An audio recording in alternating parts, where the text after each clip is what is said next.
Bismillahirrahmanirrahim. Alhamdulillahirrabbilalamin. Mudah-mudahan kita selalu diberikan kesehatan, begitupun keluarga kita juga dimudahkan segala urusannya, serta senantiasa selalu dalam lindungan Allah Subhanahu wa Ta'ala. Anak-anakku sekalian yang Buya sayangi, mudah-mudahan kalian terus semangat walaupun di kondisi yang memang seperti ini ya. Harusnya kita belajarnya tatap muka secara langsung, bertemu kontak fisik secara langsung. Tapi untuk kesempatan kali ini dan mungkin beberapa waktu ke depan kita masih bertemu lewat daring, yaitu tatap muka secara virtual. Oke, melanjutkan materi yang sebelumnya. Materi kali ini Buya akan menjelaskan materi TIK tentang perangkat lunak. Di sini ada pendahuluan. Di pendahuluan Buya coba menjelaskan bahwa komputer itu untuk dapat digunakan sebagaimana mestinya sesuai keperluan. Keperluannya apa aja sih Buy? Keperluannya misalnya untuk mengetik, untuk mengedit gambar, atau untuk mengkalkulasikan angka, ya. Itu memerlukan perangkat keras. Nah, perangkat keras ini sudah Buya jelaskan di pertemuan sebelumnya melalui para pendamping kelasnya masing-masing. Juga selain memerlukan perangkat keras, komputer ini agar bisa dijalankan secara semestinya itu memerlukan perangkat lunak atau software yang kondisinya tentu saja harus baik dan siap pakai, ya. Oke, apa saja sih yang harus dicapai dari pertemuan kali ini? Kalian itu nantinya akan dijelaskan tentang mengenal perangkat lunak komputer. Untuk pertemuan kali ini ya. Jadi perangkat lunak komputer ini terbagi menjadi 4. 1. Perangkat lunak program pengolah kata. Yang kedua ada program pengolah angka. Yang ketiga ada program pengolah gambar. Yang keempat ada program multimedia. Ya. Terus apa saja yang nantinya harus kalian kuasai? 1. Kalian nantinya harus bisa menjelaskan fungsi program komputer. Ya. Program komputer ini berfungsinya sebagai apa nih? Posisinya di mana nih? Nah, ini sudah ada sebetulnya di pendahuluan ya. Program ini yang dimaksud adalah perangkat lunak ya, perangkat lunak komputer. Yang kedua juga nantinya kalian harus bisa menjelaskan bahasa komputer secara sederhana. Jadi komputer ini bisa berjalan, bisa berkomunikasi dengan bahasa komputer ya. Apa bahasa komputernya? Nanti kita akan bahas secara singkat ya. Kita akan bahas secara singkat. Kemudian yang ketiga itu nanti juga kalian diharapkan bisa menyebutkan berbagai macam perangkat lunak. Perangkat lunak apa Buy? Perangkat lunak untuk berbagai keperluan. Nah, seperti tadi dijelaskan keperluannya apa saja, misal mau mengetik, kemudian mau bikin gambar, kemudian mau desain gambar atau bikin bangun 3 dimensi dan lain sebagainya, itu semua ada program-programnya yang secara khusus dibuat untuk keperluan-keperluan tersebut. Oke. Selanjutnya kita lanjut ke materi belajar ya. Nah, sebelum masuk ke perangkat lunak, Buya akan review dulu nih. Buya akan ulang dulu materi sebelumnya. Ya, materi tentang perangkat keras ya. Kemarin itu ada 4 prinsip kerja komputer. Oke, prinsip kerja yang pertama dari komputer itu yang pertama adalah input, yaitu mengirimkan informasi. Maksudnya gimana Boy? Belum kebayang maksud mengirimkan informasi itu seperti apa. Nah, informasi ini bisa bentuknya informasi itu sendiri, berita, bisa juga informasi ini bentuknya perintah. Jadi bisa bentuknya perintah, bisa bentuknya informasi. Alat-alat apa saja yang termasuk kategori hardware jenis input? Yang pertama itu mouse ya. Mouse ini memerintahkan dengan menggunakan beberapa tombol. Nah, biasanya mouse itu ada tombol klik kiri, ada tombol klik kanan, kemudian ada scroll. Ya, ada scroll. Kalau tombol klik kiri biasanya kalau klik 1 kali untuk memilih, Kalau klik 2 kali biasanya untuk memerintahkan melakukan sesuatu, entah itu menyeleksi atau perintah-perintah lain. Kalau klik kanan biasanya digunakan untuk memunculkan pop-up menu yang tiba-tiba muncul ketika kita mengklik suatu program atau aplikasi ya. Kalau scroll ini biasanya digunakan untuk menggeser ke atas atau ke bawah. Nah, ini mouse. Mouse ini ada yang menggunakan kabel, ada yang tanpa kabel ya. Mungkin kalian menemukan di rumah atau di tempat kerja ayah bundanya di rumah, kok nggak pakai kabel Bu yang di rumah mah, berarti itu menggunakan di wireless atau tanpa kabel. Jadi dia memerintahkannya, koneksi yang digunakannya itu menggunakan Bluetooth. Nah, perintahnya juga dilakukan atau ditransfer melalui Bluetooth ya. Itu untuk mouse. Selain mouse, ada perangkat keras lain yang berfungsi atau masuk ke kategori input. Nah, diantaranya ini keyboard. Keyboard ini untuk biasanya digunakan memerintahkan keyboard itu sendiri untuk memunculkan teks atau huruf atau karakter atau perintah-perintah lainnya. Karena kan di atasnya tuh ada F1, F2, F3 sampai F12, biasanya sampai F12. Tapi untuk beberapa laptop mungkin ada yang sampai F19. Tapi rata-ratanya keyboard itu hanya memiliki sampai F12 ya. Nah, itu juga memiliki perintah-perintah khusus seperti itu. Cuman rata-ratanya mungkin kita mengenalnya untuk ketiknya. Ketiknya kan tidak hanya ngetik A, B, C terus sampai Z saja, karena di sana juga ada tombol backspace, ada tombol enter, ada tombol shift, kemudian tadi sudah dijelaskan juga ada tombol F1 sampai F12, kemudian ada tombol print screen dan lain sebagainya. Itu memiliki fungsi-fungsi tersendiri. Ini keyboard ya. Selanjutnya ada lagi nggak Bu selain mouse dan keyboard? Ada, selain mouse dan keyboard ada juga yang bisa mengirimkan informasi. Kalau ini kan berupa teks ya, mengirimkan informasi berupa teks. Kalau mouse itu mengirimkan perintah, informasi berupa perintah. Nah, kalau yang ini ada satu lagi, ini namanya mic atau mikrofon. Mikrofon ini biasanya digunakan untuk mengirim informasi berupa suara ya. Mengirim informasi berupa suara. Jadi kita bicara ditransferkan melalui mic, itu nanti kemudian dimunculkan berupa suara lagi melalui speaker. Jadi apa saja yang termasuk hardware kategori input? Tadi yang pertama ada mouse, yang kedua ada keyboard, yang ketiga ada mikrofon atau biasa kita menyebutnya mic ya. Ini masuk kategori input. Jadi di antara 4 prinsip kerja komputer, salah satunya ini adalah input ya. Yang kedua, 4 prinsip kerja komputer yang kedua adalah proses. Nah, kalau kemarin Buya menjelaskan processing, itu dalam bahasa Inggrisnya ya. Processing atau dibacanya processing ya. Processing dibacanya processing atau bahasa Indonesianya proses. Oke, agar memudahkan Buya di sini ngambil bahasa Indonesia saja ya, yaitu proses. Fungsinya untuk apa? Fungsinya untuk memproses informasi. Jadi dari mouse, dari keyboard atau dari mikrofon, perintah-perintah atau informasi ini dikirim ke dalam pemroses atau lengkapnya mikroprosesor. Nah, seperti apa Bu bentuk mikroprosesor itu Bu? Nah, seperti ini. Ini posisinya ada di dalam CPU ya, ada di dalam kotak CPU di motherboard atau papan input ya.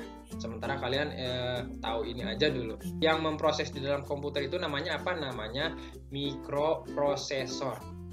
Boleh disebut prosesor, tapi lebih baik lengkap ya, lengkapnya itu mikroprosesor. Nah, bentuknya seperti ini ya, bentuknya seperti ini. Nanti kalau kalian perhatikan mikroprosesor ini, lihat pada bagian belakangnya. Nah, pada bagian belakangnya itu ada semacam kotak ya.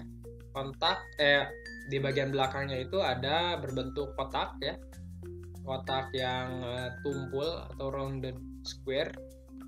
Di situ biasanya ditempel pasta ya, pasta thermal atau pendingin. Kemudian di atasnya mikroprosesor ini nanti juga dipasang juga blower atau semacam kipas ya, semacam kipas biar prosesor ini tidak cepat panas, karena ketika terlalu panas atau overheat itu biasanya komputer lebih cepat error. Dan kemudian kalau sudah error biasanya melambat atau bahkan bisa juga mati ya. Ini yang dimaksud dengan mikroprosesor. Disinilah semua perintah-perintah masuknya ke sini dulu, diproses di sini. Bentuknya kecil tapi kerjanya multitasking, jadi banyak pekerjaan. Ya, ini paling sibuk otaknya ya.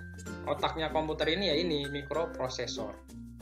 Oke, selanjutnya prinsip kerja komputer yang ketiga adalah simpan atau lebih lengkapnya penyimpanan ya. Penyimpanan atau kemarin Buya menjelaskan di materi sebelumnya itu storage ya. Storage ini media penyimpanan. Media penyimpanan ini ada dua bagian sebetulnya. Ada yang digunakan terus-menerus ketika komputer berjalan. Ada yang digunakan hanya ketika diperlukan. Nah, kalau yang digunakan status menerus itu biasanya ketika komputer dinyalakan, yang pertama ada ROM. Nah, kayak gini bentuknya ya, ROM. ROM ini bentuknya kayak gini. Itu posisinya ada di sebelahnya mikroprosesor. Ya, ada di sebelahnya mikroprosesor. Ada juga RAM. Nah, RAM bentuknya kayak gini. Yang panjang ini biasanya RAM yang digunakan pada PC. Kalau yang pendek ini adalah RAM yang biasanya digunakan oleh laptop. Itu SODIMM ya. Kalau yang atas UDIMM, kalau yang bawah SODIMM. Itu yang untuk laptop lebih pendek lagi ya. Ini namanya RAM. Jadi dua ya. Yang pertama tadi ada ROM, kemudian ada RAM. ROM ini, kalau ROM yang ini yang tadi, nah yang ini kepanjangan read only memory. Kalau ini random access memory. Dua-duanya digunakan selama komputer itu hidup. Jadi selama komputer ini hidup dan dijalankan, dua memori ini akan terus digunakan ya. Oke, lanjut. Apalagi Bu selain ROM dan RAM? Nah, ada lagi nih. Nah, kalau yang ini kita lebih mengenal dengan sebutan hard disk atau hard disk drive ya lengkapnya. Hard disk ini untuk menyimpan file biasanya. Emang hanya menyimpan file-file kita pribadi aja Bu? Tidak. Tapi di sini juga akan ditanamkan namanya operating system atau sistem operasi yang digunakan agar komputer itu bisa berjalan. Baru bisa berjalan ya, baru bisa menyala, itu harus ditanamkan dulu yang namanya operating system. Ini baru berjalan, belum bisa digunakan apa-apa. Jadi hardware ini nggak bisa berjalan tanpa adanya nanti software atau perangkat lunak. Oke, lanjut ya. Ini untuk media penyimpanan. Nah, selain hard disk yang tadi dijelaskan, ada juga penyimpanan lain nih. Namanya removable disk atau biasa kalian menyebutnya flash disk ya. Karena memang bisa dicabut, pasang, jadi karena memang bisa dipindah-pindah, ini masuk kategori removable disk. Selain ini masih ada lagi. Nah, yang bulat-bulat, yang bundar ya, bukan bulat-bundar. Ini namanya CD. CD ini kepanjangan dari compact disk ya. Ada CD, ada DVD. Bentuknya sama. Ini menggunakan dibacanya melalui optical disk. Jadi ada semacam seperti jarum, itu nanti dia baca optiknya, kemudian akan membaca isi. Oke, ini untuk media penyimpanan. Sebetulnya media penyimpanan ini masih ada macamnya lagi. Kalau dulu ada namanya floppy disk. Tapi untuk kesempatan kali ini Buya rasa cukup ya. Buya rasa cukup untuk pengetahuan penyimpanan data atau storage. Oke. Selanjutnya ada prinsip kerja output, yaitu prinsip kerja yang keempat ya. Apa saja nih yang digunakan untuk menampilkan?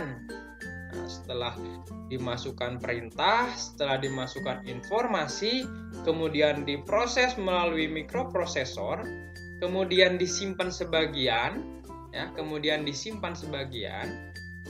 Itu ada yang berbentuk file, kalau ditutup berarti kan disimpan sudah. Ada juga yang memang kebuka dan ingin diproses keluar, ingin diproses sebagai keluarannya. Nah, keluarannya ini ada yang keluar melalui alat-alat berikut. Apa saja? Nah, ini salah satu di antara. Ini namanya monitor. Ketika monitor ini dinyalakan, terhubung dengan bagian-bagian komputer lainnya, akan menampilkan apa yang sudah kita input ya, apa yang sudah kita input. Misalnya kita menginput atau mengetikkan di keyboard itu R, maka akan muncul di layar huruf R pada aplikasi-aplikasi tertentu ya. Kalau kita lagi menggunakan Microsoft Word, maka huruf R ini akan terbuka pada aplikasi dengan nama Microsoft Word ya. Nanti kita akan bahas lebih lanjut mengenai perangkat Word. Nah, pokoknya apa yang kita ingin tampilkan, apa yang ingin kita tampilkan melalui monitor ini, itu harus memulainya dengan memasukkan melalui input, termasuk mouse juga ada tandanya, tandanya mouse ini aktif dan bisa digunakan. Itu bisa dilihat dengan munculnya pointer mouse, yaitu berbentuk panah ya, icon berbentuk panah, kemudian bisa digeser-geser sesuai dengan gerakan kita ketika menggeserkan mouse. Itu dinamakan dengan pointer mouse ya. Nanti dimunculkan melalui layar ya, melalui layar seperti ini. Ini layar monitor ya. Ini prinsip kerja output. Nah, selain monitor ada lagi apa nih? Ada lagi adalah ini disebut dengan, nah selain monitor juga ada. Oke, selain monitor ada perangkat output lain. Nah, apa Boy? Nah, ini salah satunya adalah speaker. Speaker ini ketika kita memproses suara, nah, bisa input proses ini bisa dari sini. Bisa dari mic, dimasukkan ke komputer melalui prosesor, nanti diproses, kemudian dikeluarkan melalui speaker. Ya, diproses, kemudian dikeluarkan melalui speaker. Nah, ini speaker ini fungsinya untuk mengeluarkan suara. Tidak hanya dari mic saja inputnya, bisa juga dari program yang sudah ada tersimpan di dalam komputer. Misal, kita nyetel nih lagu yang ada di YouTube. Nah, YouTube ini melalui aplikasi dan tentu saja ada jaringan internetnya. Kemudian suaranya dikeluarkan melalui speaker.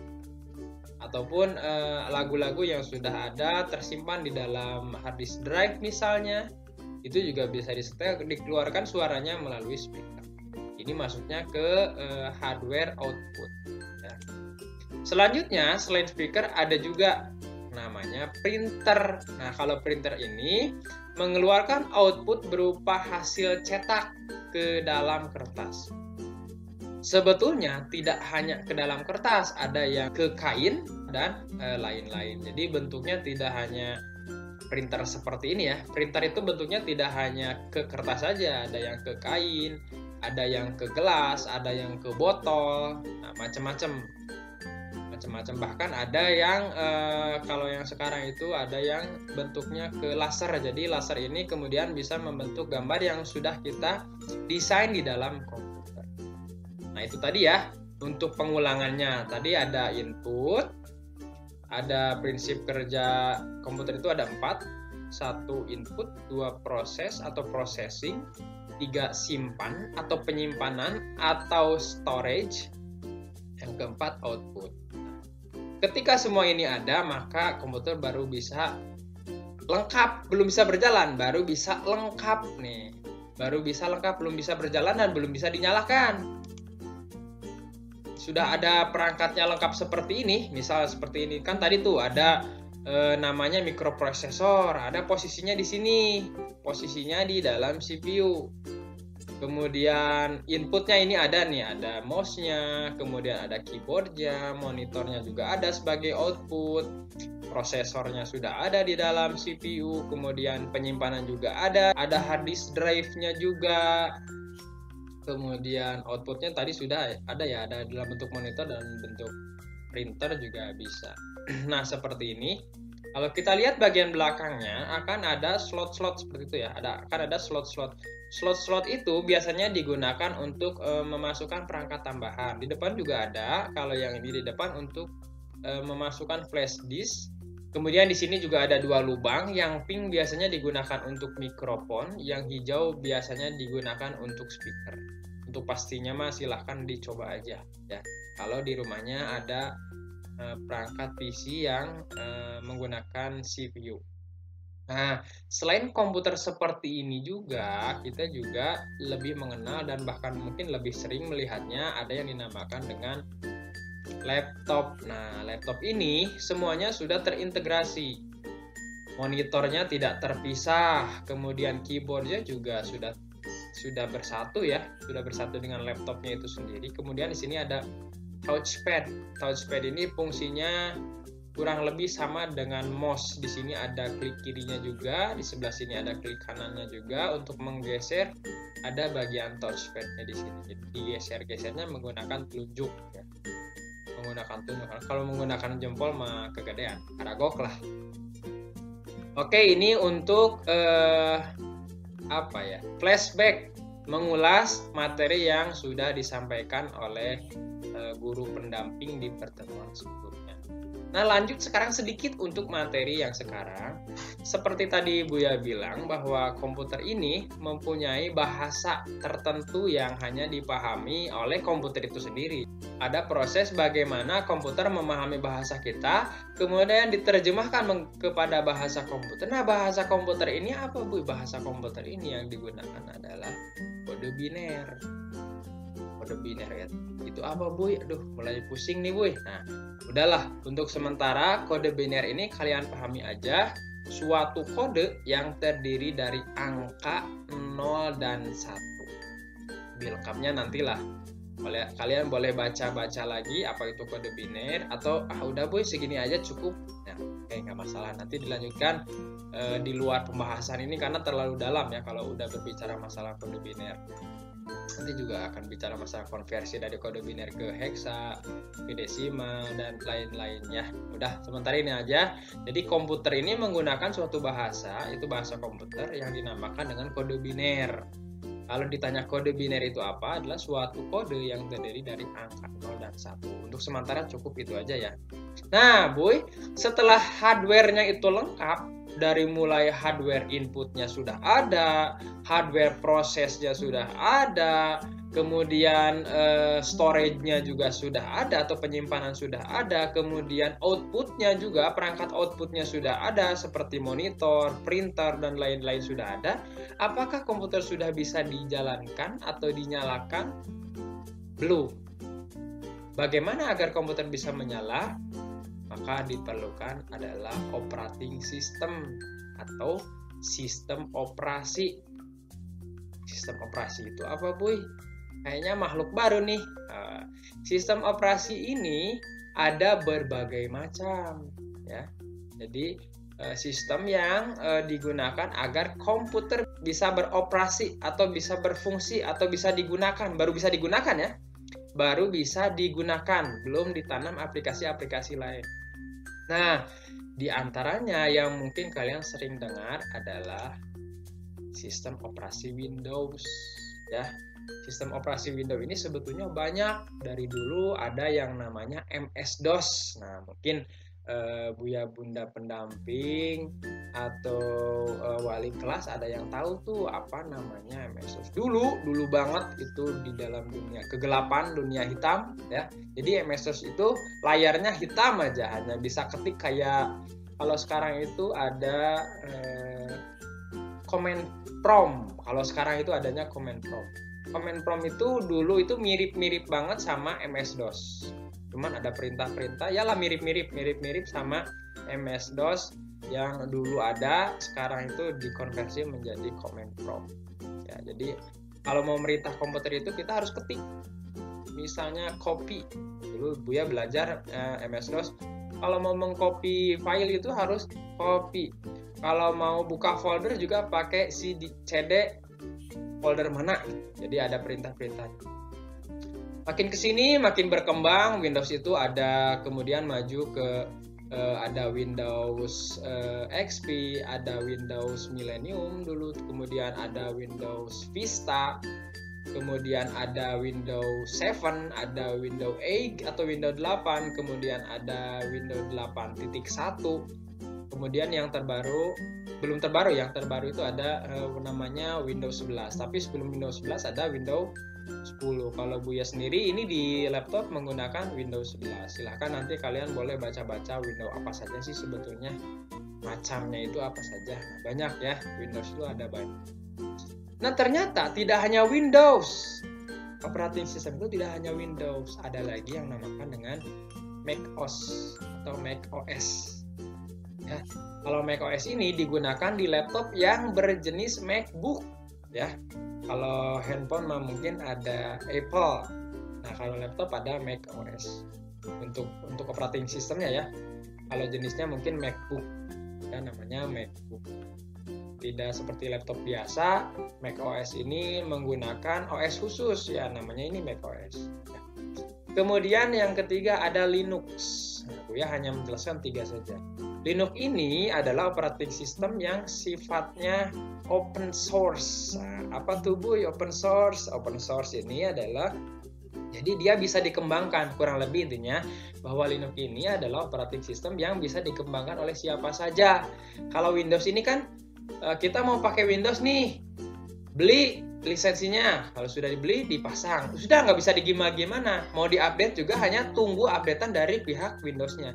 Nah kalau Linux ini kita bisa otak-atik nih kodenya, codingnya kita otak-atik. Nah intinya kalau ini sifatnya open source, jadi si source-nya, source code-nya ini terbuka dan bisa dikembangkan oleh siapapun yang bisa tentunya ya.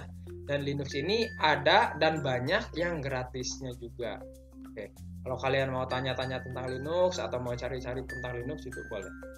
Intinya Buya menjelaskan bahwa untuk komputer bisa berjalan ini menyala dan bisa digunakan, baru digunakan saja itu harus ada operating system. 3 diantaranya adalah Windows, macOS, kemudian ada Linux. Terakhir, materi terakhir ini untuk pembahasan yang lebih spesifik. Nah, operating system ini saja tidak bisa menjalankan kita untuk bisa mengolah data, mengolah kata, atau menggambar, itu nggak bisa kalau hanya operating system aja yang diinstal pada komputer. Maka memerlukan aplikasi atau program lain ya. Untuk bisa memproses sesuai keperluan, maka OS memerlukan program atau aplikasi. Apa saja Bu di antaranya? 1. Ada program pengolah kata. Buya hanya mencontohkan di sini 2 saja. Ada Microsoft Word, ada Notepad. Kalau Notepad ini kurang lebih hanya bentuknya teks-teks saja. Kalau Microsoft ini selain teksnya itu sendiri, bisa juga dimasukkan gambar, kemudian bisa juga tulisannya itu dimodifikasi dan lain-lain. Mungkin kalian juga di kelas 4 sudah belajar ya Microsoft Word, termasuk belajar tentang tabel, kemudian belajar juga tentang word art dan lain-lain di Microsoft Word. Nah itu masuknya ke program pengolah kata. Jadi aplikasi ini kita bagi menjadi 4. 1 program pengolah kata, yang kedua ada program pengolah angka. 2 diantaranya adalah Microsoft Excel dan Lotus 123. Wah, apa tuh Bu? Lotus kayaknya baru dengar. Apa semacam bakso atau apa Bu? Bukan. Lotus ini adalah semacam Microsoft Excel-nya zaman dulu. Ya, dulu banget. Ini satu angkatan dengan MS-DOS. Lotus 123 ini satu angkatan dengan MS-DOS. Nah, selain Microsoft Excel, ada juga nih yang bisa diakses secara online. Nggak perlu install dulu di komputer, nggak. Hanya perlu masuk ke Google Drive atau masuk ke Google Form ya. Nanti silahkan kalian masuknya ke Google Drive dulu tentunya, kemudian nanti ada namanya spreadsheet. Nah, Google Spreadsheet ya. Google Spreadsheet. Itu juga Buya sering pakai juga untuk keperluan pengolahan data ya. Pengolahan data yang kebanyakan selalu melibatkan angka. Makanya kenapa Microsoft Excel atau Spreadsheet ini lebih cenderung masuk ke kategori pengolahan angka. Walaupun bisa digunakan untuk mengolah kata, tapi spesialisasi dia untuk mengolah data yang berbentuk angka. Oke ya. 1.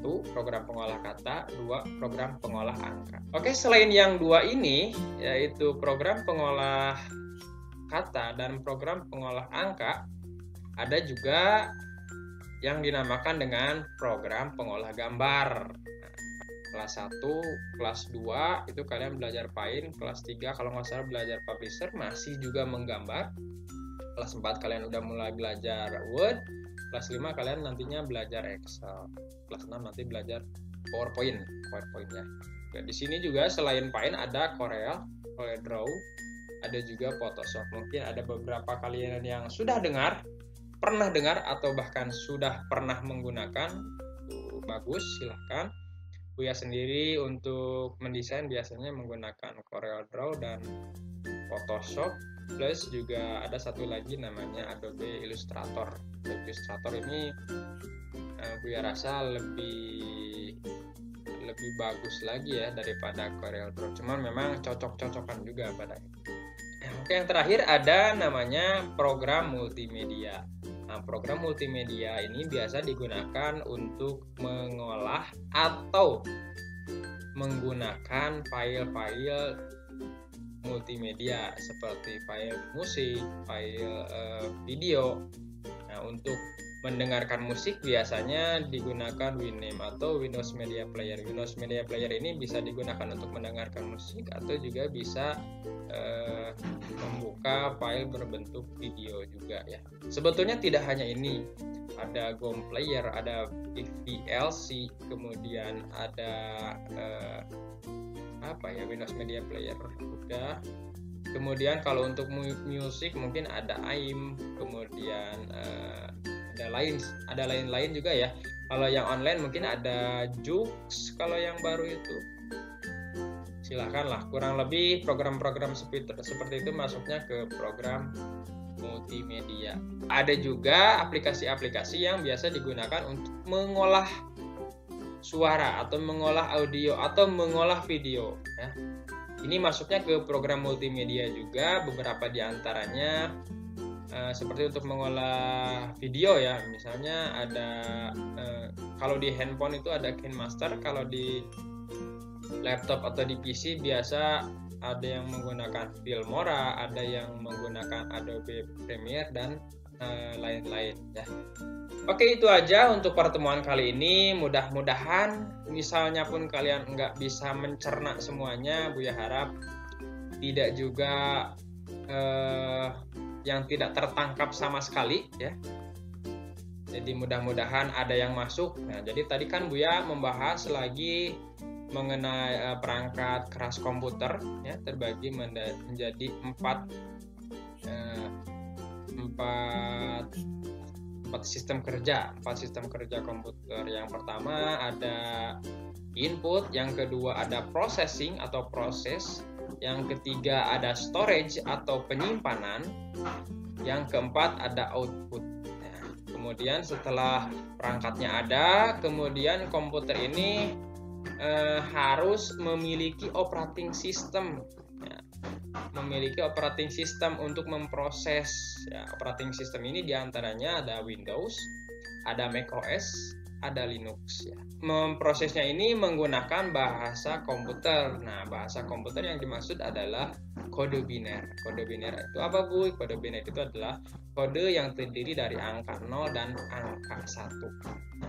Selanjutnya, kalau operating sistemnya sudah ada, untuk bisa menggunakannya sesuai dengan keperluan, maka harus diinstal aplikasi-aplikasi yang memang sesuai keperluan. Nah, ada 4 nih kategorinya, ada 4. 1 program pengolah kata, 2 program pengolah angka, 3 program pengolah gambar, dan yang keempat program multimedia.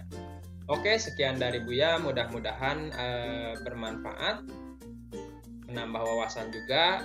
Kemudian Buya titip, hal-hal seperti ini baiknya tidak hanya dihafal tapi dipahami. Apapun pelajarannya tidak hanya dihafal tapi juga dipahami. Ma la yudraku kulluh la yudraku kulluh. Kurang lebih begitu ya. Apa yang tidak bisa dikuasai semuanya, setidaknya jangan juga nggak bisa semuanya. Kurang lebih begitu ya. Mudah-mudahan kalian selalu dalam kesehatan, dimudahkan segala urusannya, juga selalu dalam lindungan Allah. Subhanakallahumma nasyhadu an la ilaha illa anta nastaghfiruka wa natubu ilaik. Wassalamualaikum warahmatullahi wabarakatuh.